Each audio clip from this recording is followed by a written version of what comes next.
നമസ്കാരം, കൊട്ടാരക്കര മീഡിയയിലേക്ക് സ്വാഗതം. ഓണം ഹിന്ദുക്കളുടെ ഉത്സവമാണെന്നും മുസ്ലിം വിദ്യാർത്ഥികൾ അതിൽ പങ്കെടുക്കരുതെന്നും അറിയിച്ചുകൊണ്ട് സ്കൂൾ വാട്സപ്പ് ഗ്രൂപ്പിൽ മെസ്സേജ് അയച്ച അധ്യാപിക.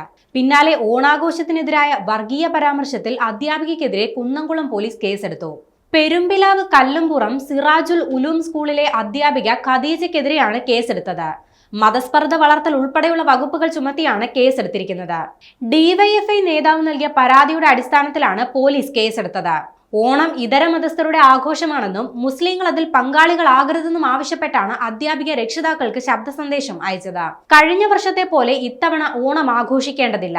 ഓണം ഇതര മതസ്ഥരുടെ ആഘോഷമായതിനാൽ ഇസ്ലാം മത വിശ്വാസികൾ അതിനോട് സഹകരിക്കരുത്. നമ്മൾ മുസ്ലിങ്ങൾ ഇസ്ലാം മതത്തെ മുറുകെ പിടിച്ച് ജീവിക്കേണ്ടവരാണ് തുടങ്ങിയ കാര്യങ്ങളും ശബ്ദ സന്ദേശത്തിൽ പറയുന്നുണ്ട്. സ്കൂളിൽ ഇന്ന് ഓണാഘോഷ പരിപാടികൾ നടക്കാനിരിക്കുന്ന പശ്ചാത്തലത്തിലായിരുന്നു അധ്യാപികയുടെ ഉപദേശം. ചെറിയ പ്രായത്തിലുള്ള വിദ്യാർത്ഥികളെ മതപരമായി വേർതിരിക്കുന്ന പരാമർശങ്ങളാണ് അധ്യാപിക രക്ഷിതാക്കൾക്ക് അയച്ച ശബ്ദ സന്ദേശത്തിലെന്ന് ആരോപിച്ചാണ് ഡിവൈഎഫ്ഐ കുന്നംകുളം പോലീസിൽ പരാതി നൽകിയത്. എന്നാൽ ടീച്ചർമാർ വ്യക്തിപരമായ അഭിപ്രായമാണ് പറഞ്ഞതെന്നും സ്കൂളിന്റെ നിലപാടല്ല അതെന്നും പ്രിൻസിപ്പൽ വിശദീകരിച്ചു. നടപടിയെടുക്കുമെന്ന് വിദ്യാഭ്യാസ വകുപ്പും അറിയിച്ചിട്ടുണ്ട്.